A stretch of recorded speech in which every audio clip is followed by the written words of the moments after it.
Primera carta del apóstol Juan, capítulos 1, versículo 5 al verso 10. Este es el mensaje que hemos oído de él y os anunciamos. Dios es luz y no hay ningunas tinieblas en él. Si decimos que tenemos comunión con él y andamos en tinieblas, mentimos y no practicamos la verdad. Pero si andamos en luz, como Él está en luz, tenemos comunión unos con otros y la sangre de Jesucristo, su Hijo, nos limpia de todo pecado. Si decimos que no tenemos pecado, nos engañamos a nosotros mismos y la verdad no está en nosotros. Si confesamos nuestros pecados, Él es fiel y justo para perdonar nuestros pecados y limpiarnos de toda maldad.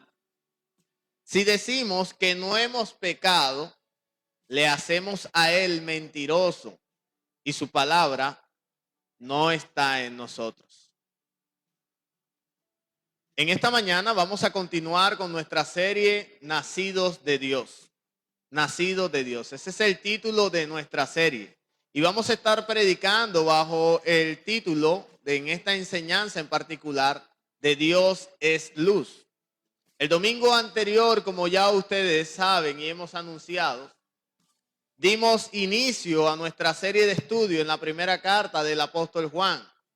La serie que ya les he mencionado, asignamos el título Nacidos de Dios.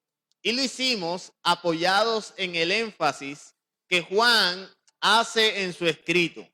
Recordemos que Juan está escribiendo esta carta con dos propósitos principales. El primero de estos propósitos era contrarrestar las enseñanzas, la corriente de pensamientos gnósticos que negaban la identidad de nuestro Señor y Salvador Jesucristo como Dios encarnado. Y el segundo propósito era revelar la conducta moral de aquellos que han nacido de Dios. En otras palabras, él va a señalar algunas evidencias que sirven como prueba para detectar quiénes son realmente los que han nacido de nuevo, quiénes son los cristianos, quiénes son los que han nacido de Dios. Ahora bien, para Juan lograr esto, él no va a poner por delante su propio pensamiento o alguna filosofía. Juan va a apelar y se va a apoyar en lo que él mismo vio y oyó de parte de nuestro Señor Jesucristo. Y tal parece que una de esas verdades recibidas y que Juan quiere presentar a la iglesia es que Dios es luz. Y que por lo tanto sus hijos, aquellos que han verdaderamente nacido de él, deben andar en luz. ¿Cuál es la verdad que Juan recibió de parte de nuestro Señor? ¿Cuál es la verdad que Juan está apelando ahora para contrarrestar todas estos pensamientos y estas posturas que estaban corriendo en la iglesia? Bueno, Juan lo declara en esta parte de los versículos 5 en adelante, donde dice que Dios es luz y no hay ninguna clase de tinieblas en él. Ahora, si Dios es luz, dice Juan, sus hijos deben andar también en luz. Esto será lo que nosotros veremos en esta mañana. Y para provecho mismo de nuestro estudio, lo haremos apoyados en dos encabezados. Dos encabezados. En primer lugar, veremos que Juan presenta una verdad fundamental. Una verdad fundamental.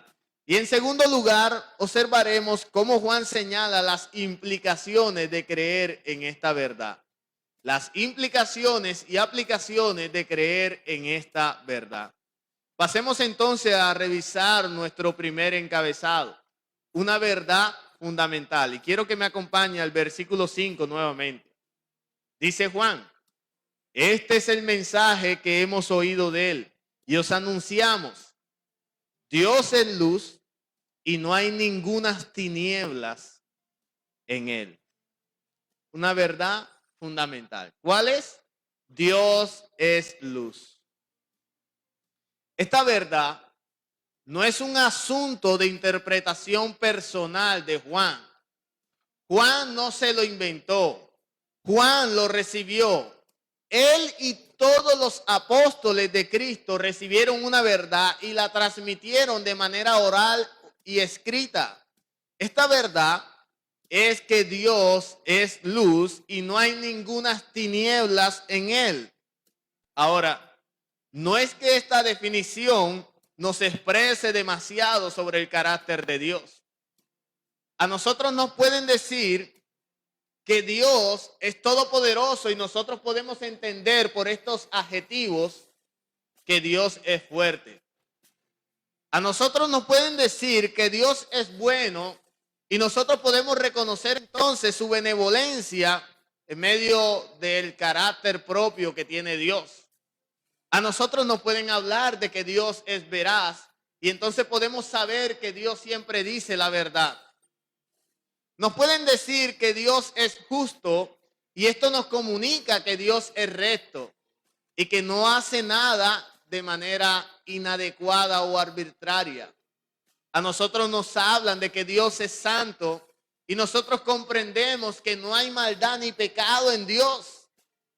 A nosotros nos dicen que Dios es fiel, entonces nosotros podemos pensar que Dios es firme en sus determinaciones. Pero cuando a nosotros nos dicen que Dios es luz, esto no nos dice mucho. Dios es luz. Esto no parece comunicar demasiado. No es un adjetivo que nos puede a nosotros desarrollar una información detallada acerca de la persona de Dios. Sin embargo, cuando nosotros buscamos el significado de lo que es luz, nosotros podemos apreciar de manera física que se habla de aquello que alumbra en medio de la oscuridad. Así que nosotros podemos entonces comenzar a deducir que además de Dios ayudarme a entender físicamente aquello que se alumbra en la oscuridad, Dios me lleva a pensar con claridad sobre aquellas cosas que antes en mis pensamientos estaban entenebrecidas. Dios es luz, además de ayudarme a tener claridad en medio de la oscuridad de manera física, me hace pensar que Dios es aquello que disipa las tinieblas que enlodan mis pensamientos. Pero además de esto, cuando hablamos de que Dios es luz, estamos hablando de que Dios es perfectamente moral. Estamos diciendo que moralmente Dios es perfecto, es absoluto en justicia. Significa que su carácter es santo, que en él no hay maldad, no hay impureza y no hay pecado. Así que podemos decir que cuando hablamos de que Dios es luz, está reuniendo todas aquellas características descritas por los demás adjetivos. Y ahora entonces entendemos el carácter de Dios. Y esto es lo que Juan quiere resaltar aquí en medio de esta posición para contrarrestar lo que los gnósticos estaban diciendo. Dios es luz. No hay mezcla e impureza en Dios. Él es santo, santo, santo. Cuando Juan dice Dios es luz, se está refiriendo entonces a su esencia, santidad, perfección y gloria. Pero hay algo más. Su luz representa la vida. Así lo dijo el salmista en el Salmo capítulo 36, versículo 9. Dice, porque contigo está el manantial de la vida. En tu luz veremos la luz. La luz representa la vida. En él nosotros experimentamos la vida. Cuando tú ves las plantas y todo el proceso de crecimiento que hay en plantas y flores, no sé si tú has notado que ellas siempre tornan o toman una dirección de acuerdo como el sol les pegue. ¿Por qué toman esa dirección? ¿Por qué se voltean siempre a dirección donde sale el sol o donde el sol les llega? Lo hacen porque ellas reconocen que necesitan los rayos del sol para sintetizar clorofila y de esa manera poder vivir. Este proceso se asemeja muy bien a lo que el salmista intenta decirnos aquí, de que en su luz nosotros veremos la luz y que Él es el manantial de la vida, porque nosotros tenemos que entender que sin Dios nosotros podemos existir, pero no podemos vivir. Por lo menos no podríamos vivir con el propósito adecuado. Recuerda que nosotros fuimos llamados de las tinieblas a su luz admirable para anunciar las virtudes de aquel que nos llamó. Ese es el propósito de nuestro llamado de las tinieblas. Anunciar las virtudes de aquel que nos llamó de ese lugar a su luz admirable. Así que la verdad fundamental que Juan no se inventó, sino que nos transmitió, es que Dios es luz y no hay ninguna tinieblas en Él. Pero esta verdad tiene unas implicaciones éticas. Tiene implicaciones éticas. Si Dios es luz, el desafío moral inevitable es que siempre nosotros debemos caminar en su luz y no en tinieblas. Aquellos que son llamados como sus hijos deben caminar siempre en su luz y nunca en tinieblas. Ignorar esta perfección de Dios conlleva un desastre moral al punto de llevarnos a preferir el Dios que la mayoría de personas quieren, un Dios de ojos cerrados, un Dios indulgente al pecado, que no castiga a nadie y que no exige adoración santa. Pero creer en este tipo de Dios conduce a una vida sin temor a Él, una vida moralmente corrupta. Así que nuestra teología, hermano, determinará nuestra conducta moral ante Dios. Nuestra teología, es decir, lo que nosotros entendamos acerca de quién es Dios, entonces determinará la manera como nos conducimos delante de ese Dios. ¿Cómo vive un hombre nacido de Dios que ahora sabe que Dios es luz y que no hay tinieblas en Él? ¿Cómo vive? Esta pregunta habla de las implicaciones y aplicaciones que tiene el conocer aquella verdad fundamental que Juan ya expresó. Y esta nos conduce entonces a nuestro segundo encabezado. Las implicaciones y aplicaciones de esta verdad. Versículos 6 al 10. Si decimos que tenemos comunión con Él y andamos en tiniebla, ¿qué pasa? Mentimos y no practicamos la verdad. Pero si andamos en luz, como Él está en luz, tenemos comunión unos con otros y la sangre de Jesucristo su Hijo nos limpia de todo pecado. Si decimos que no tenemos pecado, nos engañamos a nosotros mismos y la verdad no está en nosotros. Si confesamos nuestros pecados, Él es fiel y justo para perdonar nuestros pecados y limpiarnos de toda maldad. Si decimos que no hemos pecado, le hacemos a Él mentiroso y su palabra no está en nosotros.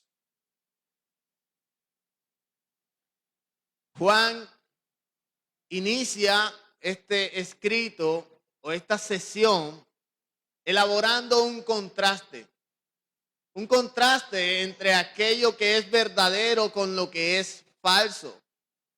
El apóstol Juan escribe a una iglesia que estaba creyendo 3 mentiras acerca del pecado. Estaba creyendo mentiras de filosofías gnósticas que se habían introducido por gente que hacía parte de la iglesia, pero que se había salido de la iglesia. Así que él, para refutar estas mentiras, apela a una verdad fundamental. ¿Cuál es la verdad fundamental? Que Dios es luz. Y lo hace para mostrar a la iglesia cómo es que se debe vivir en la luz. Juan inicia diciendo, si decimos, ¿qué significa esto? ¿Qué quiere decir esto que si decimos? Si nos jactamos.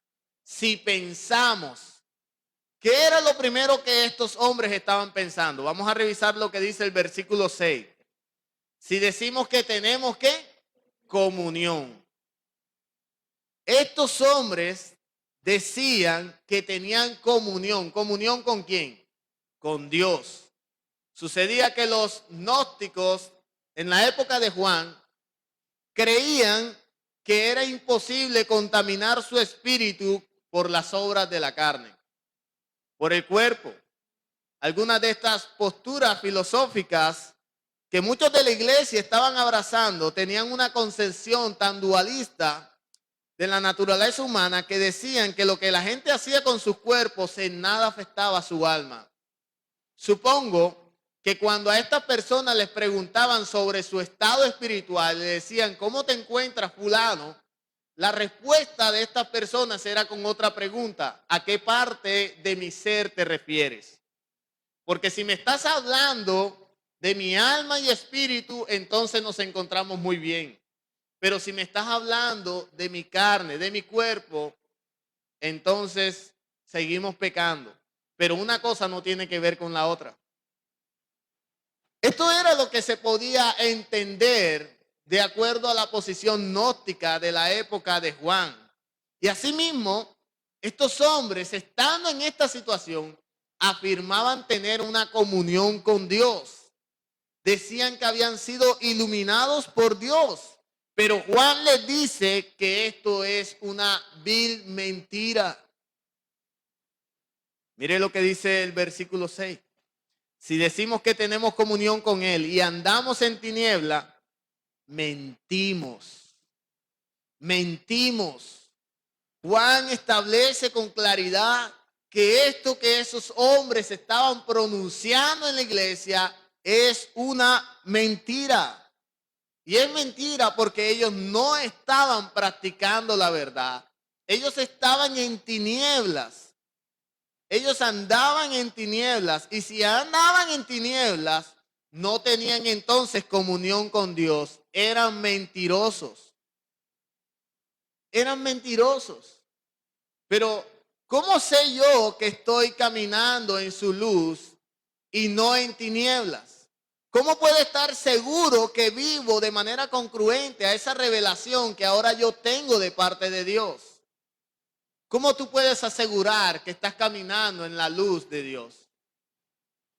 Bueno, Juan parece mostrarnos al detalle algunas características propias de aquellos que caminan en tinieblas, pero también de aquellos que caminan en su luz. Y es lo que a continuación nosotros vamos a estar revisando. Andar en tinieblas significa que una persona, en vez de ser gobernada por la verdad de Dios, está siendo gobernada por sus propios deseos engañosos. Es alguien que está en un abierto desacuerdo con Dios. Quiero citar un texto bíblico que se encuentra en Amós, capítulo 3, versículo 3. Dice, ¿andarán dos juntos si no estuvieran de acuerdo? Por supuesto que no. No podemos andar dos personas juntas si no estamos de acuerdo. Así que si una persona no está de acuerdo con Dios, esta persona no puede afirmar que tiene comunión con Él. La única manera, la única forma que yo puedo tener comunión con Dios es que yo esté de acuerdo con la palabra de Dios, que es su voluntad revelada para mi vida. ¿Y cómo yo estoy de acuerdo con la palabra de Dios? Mi hermano, cuando no amas lo que Dios ama, cuando no odias lo que Dios odia, entonces tú no estás de acuerdo con Dios. Y si no estás de acuerdo con Dios, entonces no estás en la verdad. Y si no estás en la verdad de Dios, tú no tienes comunión con Él. No te engañes. Andar en tinieblas se refiere a un comportamiento, un estilo de vida sin ver a Dios ni considerar su palabra. Es caminar en pecado. Esa vida es mentira. No podemos vivir en la oscuridad y practicar la sana doctrina al mismo tiempo. Miren lo que dice el Evangelio según San Juan, capítulo 3, versículo 19. Y esta es la condenación, que la luz vino al mundo y los hombres amaron más las tinieblas que la luz, porque sus obras eran malas. Sus obras eran malas. Hermanos, si alguien quiere tener comunión con Dios, ese alguien debe andar en luz. Debe andar en luz. Versículo 7 de la carta de Juan. Pero si andamos en luz como Él está en luz, tenemos comunión unos con otros. Y la sangre de Jesucristo nos limpia de todo pecado. Andar en luz significa ver las cosas como Dios las ve. Ver y aceptar lo que Dios ve y llama malo. Significa amar lo que Dios está amando y aborrecer lo que Dios aborrece. Eso es andar en luz. Una persona que anda en luz es una persona que dice la verdad de Dios está por encima de mis deseos. Nuestros deseos deben estar regulados por la verdad de Dios. Andar en la luz es caminar como Él caminó, como Cristo caminó. Es caminar en la verdad, bajo la luz de su palabra. Por lo tanto, es caminar confesando nuestros pecados. Eso es andar en luz, siendo santificados por Él. Esto se verá reflejado en mis relaciones. Y es lo que dice el versículo 7, ¿verdad? Si yo ando en luz, ¿qué pasa? Voy a tener comunión con los demás. Andar en luz restaura nuestra comunión con los demás. Nuestra comunión es triangular. La comunión con los demás, ya hemos dicho que depende de nuestra comunión con Dios. Los gnósticos en el tiempo de Juan se jactaban diciendo que tenían comunión con Dios, pero las relaciones entre los hermanos de la iglesia estaban rotas. No podemos decir que tenemos comunión con Dios cuando no toleramos a nuestro hermano. No podemos decir que tenemos comunión con Dios cuando no soportamos el pecado de nuestro hermano.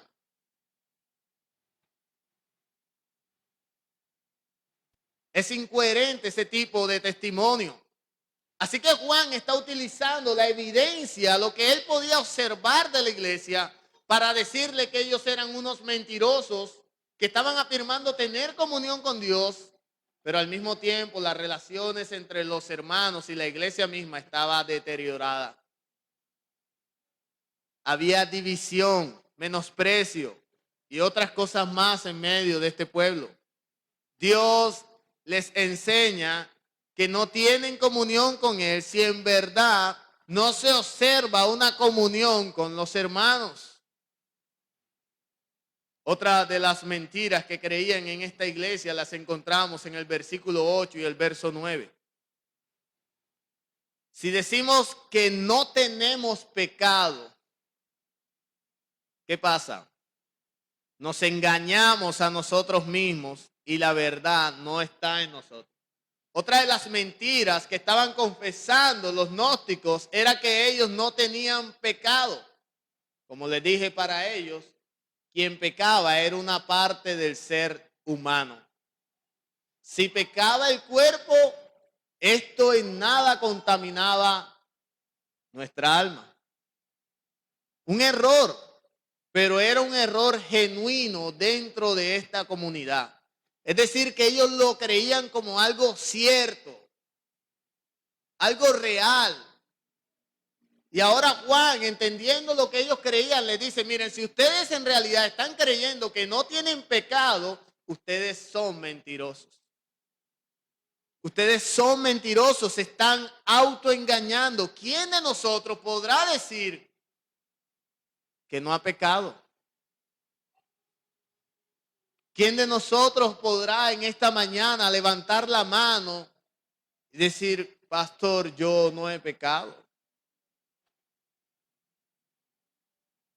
Ni hoy ni ayer he pecado. ¿Podremos hacerlo? ¿Será acaso que podemos encontrar esta condición en nuestras vidas? Ahora, la idea de creer que ellos son libres de la esclavitud del pecado estaba proporcionándoles a ellos caer en este error y en este autoengaño. No engañes tu corazón. Dios no puede ser burlado. Él apartará su mirada de ti si te encuentras en pecado. Él volteará su rostro de ti. Él es luz. ¿Y qué más dice Juan? Y no hay ninguna clase de tinieblas en él. ¿Qué significa que no hay tinieblas en él? Que él no compagina con la oscuridad. No compagina con el pecado. No hay tiniebla alguna en él. Por el contrario, Dios nos anima a confesar nuestro pecado si en realidad nos encontramos en su luz. Si estás en pecado, confiésalo. Busca ayuda.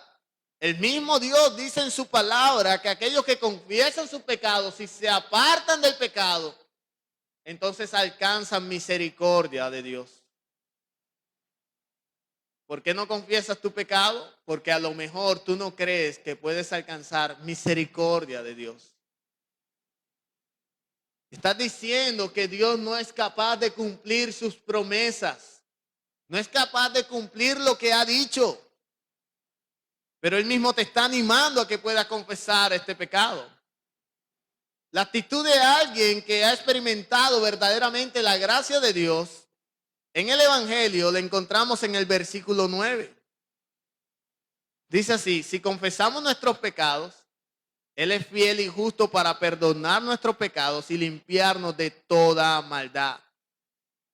Los que confiesan sus pecados son aquellas personas que han reconocido los frutos pecaminosos de su corazón.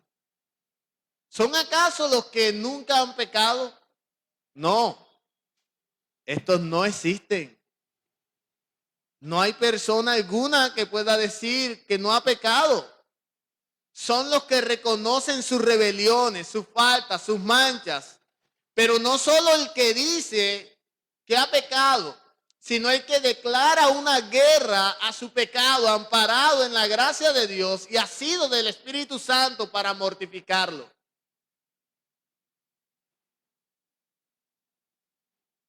Ese es el que anda en luz. Es aquel que es capaz de confesar su pecado, de apartarse del pecado, de mortificar su pecado, porque él sabe que cuenta con las herramientas dadas por Dios para todos sus hijos. ¿Y qué pasa cuando hacemos esto? Experimentamos su fidelidad y su justicia. Si confesamos nuestros pecados delante de Dios, experimentamos entonces la fidelidad de Dios, su justicia, aquella justicia que fue imputada a nosotros por medio de la persona de Cristo cuando murió en aquella cruz. Esa justicia se hace presente a nuestras vidas cada vez que confesamos nuestros pecados. Porque cada vez que venimos delante de Dios y confesamos nuestros pecados, al mismo tiempo recordamos a aquel que murió por nuestros pecados.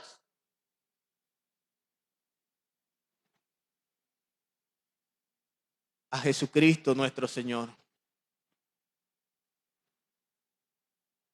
Ahora, ¿solo debo confesar mis pecados a Dios? ¿Únicamente debo confesar mis pecados al Señor? Sí y no. Sí, en el sentido que es a Dios quien debemos suplicar por misericordia y gracia. Pero cuánto conviene, hermano, tener personas maduras a nuestro alrededor a las que podamos rendir cuenta por nuestros pecados. ¿Cuánto conviene tener personas a nuestro alrededor que supervisen ese proceso en el que nos encontramos para batallar con el pecado?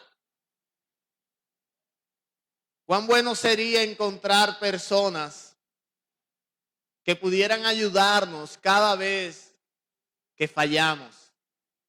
¿Cuán bueno sería encontrar personas que pudieran hacer preguntas al pecho, preguntas fuertes, preguntas que realmente nos pudieran condicionar en nuestra condición, valga la redundancia, de hombres caídos, que pudieran hacernos despertar, que pudieran hacernos entender que es una lucha constante en la que debemos estar en guardia? Ahora, ¿por qué esto no sucede en la iglesia? ¿Por qué no es esta una cultura en nuestra iglesia y en muchas iglesias? Porque cada vez que un pecador viene delante de otro pecador y confiesa su pecado, ese otro pecador le coge a palos.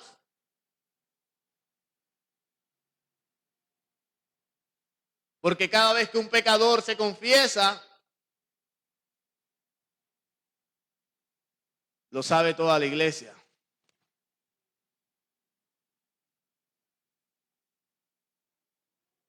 Así que nosotros como iglesia debemos facilitar el camino para la confesión. Y debemos hacerlo tal cual como nos pide la palabra de Dios que lo hagamos. Miremos lo que dice el apóstol Pablo en Gálatas capítulo 6, versículo 1. Gálatas capítulo 6, verso 1. Dice: hermanos, si alguno fuere sorprendido en alguna falta, vosotros que sois espirituales, restaurale. ¿Cómo, Pablo? Restaurale con un espíritu de mansedumbre, es decir, sin enojarte. ¿Cómo más, Pablo? Considerándote a ti mismo. ¿Y qué más, Pablo? No sea que tú también seas tentado. ¿Cómo es que nosotros debemos venir ante aquel que ha confesado su pecado? ¿A palo? No, con mansedumbre, teniendo la capacidad de no alterarnos, de no enojarnos.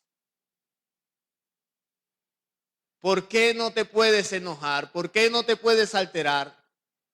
Porque tú también puedes estar un día del otro lado.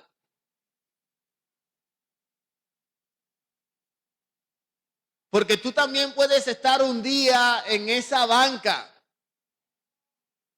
Y como tú puedes estar ahí, entonces tú tienes que restaurar a tu hermano y hacerlo con un espíritu de mansedumbre, considerándote a ti mismo. ¿Cómo te gustaría que te trataran cuando tú estés en esa banca? Le he manifestado a muchos hermanos que mientras algunos pecados pudieran ser privados, secretos, como pastor nos reservamos, ¿cómo podemos llamarlo? El secreto confesionario, no sé cómo se llama. Pero eso queda entre aquel hermano y el pastor y Dios, obviamente.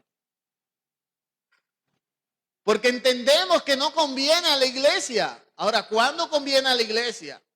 Cuando el proceso se ha alargado. Eso es lo que nos enseña Mateo capítulo 18, ¿verdad? Cuando nosotros entendemos que vas donde tu hermano se persuade, entonces dice, todo terminó allí. No tiene necesidad de contárselo a más nadie. Pero si este no te presta atención, entonces busca 2 testigos. Y si teniendo 2 testigos no presta atención, entonces dilo a la iglesia. Así que no podemos reservarnos el derecho de privacidad con aquel testimonio de ese hombre cuando él no ha podido mostrar un arrepentimiento genuino, real y verdadero. Todo acabó allí. Tratamos de hacer los procesos y no se pudo. Ahora lo exponemos a la iglesia y lo tenemos por gentil y publicano.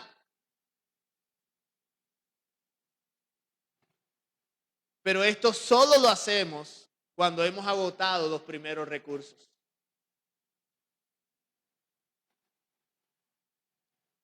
Así que, mis hermanos, necesitamos culturizar la iglesia en la confesión. Necesitamos tener una cultura de pecadores que puedan ser capaces de reconocer sus faltas, sus pecados, que puedan venir ante el Señor y ante sus hermanos, otros pecadores, y puedan pedir ayuda. Esto significa andar en luz. Andar en luz significa que tú eres abierto y transparente con tu pecado. La confesión es decir lo mismo que Dios dice de nuestras acciones. Es admitir la culpa por el pecado, es aceptar el veredicto de la Biblia sobre el pecado. Ahora bien, una de las razones por la cual muchos rechazan la luz no es porque ella no sea lo suficientemente clara, sino porque ella choca con nuestros deseos del corazón. No queremos estar en la luz porque la luz hace que se vean mucho más nuestros defectos. Y esto era lo que hacían algunos de aquellos salientes de la iglesia a la que Juan se está dirigiendo. Versículo 10. Si decimos que no hemos pecado, le hacemos a él mentiroso y su palabra no está en nosotros. En otras palabras, ¿qué era lo que estaban haciendo estos pecadores? Estaban diciendo que no tenían pecado. ¿Y qué estaban haciendo con esa declaración? Estaban negando el veredicto universal de la Biblia sobre el hombre. Estaban diciendo que Dios está equivocado sobre la culpabilidad del hombre. Estaban diciendo que no había necesidad de una muerte de Cristo, de un sustituto, porque nosotros en realidad no habíamos pecado. Estaban invalidando el evangelio. Y Juan está en contra de esto, mostrándoles y diciéndoles que tales personas son unos mentirosos. Son unos mentirosos que además de estar autoengañados, además de estar inculpando a otros, estos hombres están mintiendo sobre el carácter santo de Dios. Eso es lo que nos muestra Juan en este versículo 10. Hay algo más terrible que algunos decían en esta iglesia, y es que no hemos pecado. Es decir, que no hay pecado que confesar. No hay pecado que confesar. Juan les acusa de mentirosos, y eso es evidencia de que la palabra de Dios no había sido considerada en serio por ellos. Dios no desea tener ninguna clase de comunión con alguien que esté relacionado con las tinieblas. No desea tener comunión con el pecado. El salmista David lo dijo: tus ojos son tan puros que ni siquiera pueden ver iniquidad. La razón por la que Dios ingenia la cruz es por la inhabilidad que él tenía. No toleraba el pecado y por lo tanto no podía relacionarse con el hombre. El abismo que había entre Dios y los hombres solo podía ser allanado por la muerte sustituta de Cristo en la cruz. Y Cristo, cuando estaba en la cruz, ¿cómo se sintió? Él se sintió abandonado y realmente estaba abandonado. ¿Por qué Cristo estaba abandonado? Porque Cristo estaba lleno de nuestros pecados. Señor, Señor, ¿por qué me has desamparado? ¿Por qué te he desamparado? Porque en ti está la consumación de los pecados de mis hijos. Dios no tolera el pecado, Él lo castiga. Su justicia fue seria en aquella cruz. Y solo a través de la muerte de Cristo es que Él pudo satisfacer su justa ira que estaba represada para todos los hombres pecadores. Ira que debía ser esparcida sobre nosotros,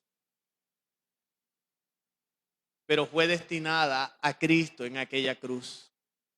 Fue descargada en la persona de Jesús. Así que la cruz es la solución. Y aquel que no ha abrazado la cruz, entonces no tiene comunión con Dios. Dios no tiene el deseo de relacionarse con nada inmundo. Y fuera de Cristo somos inmundos.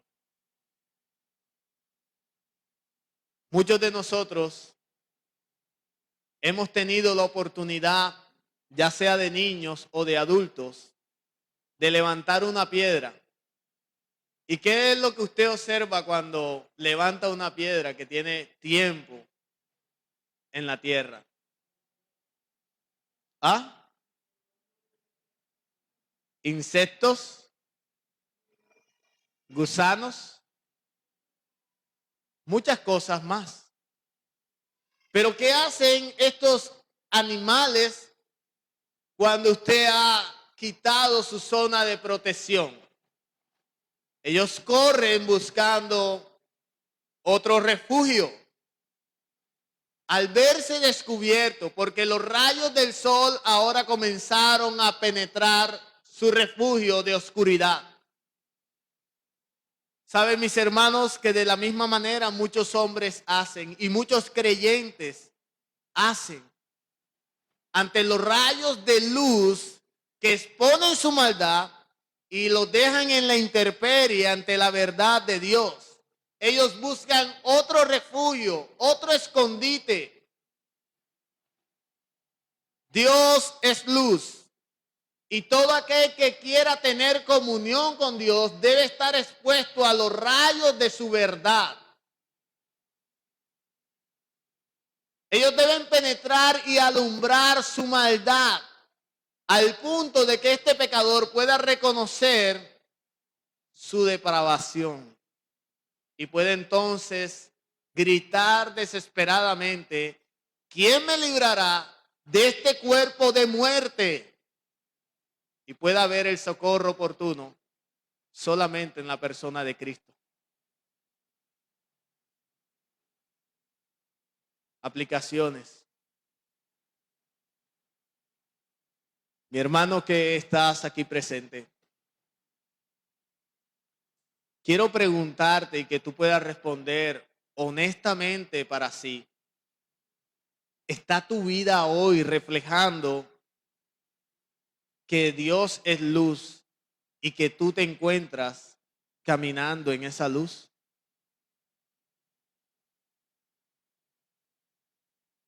¿Estás realmente caminando en la luz? ¿O son las tinieblas las que están siguiendo tus pasos?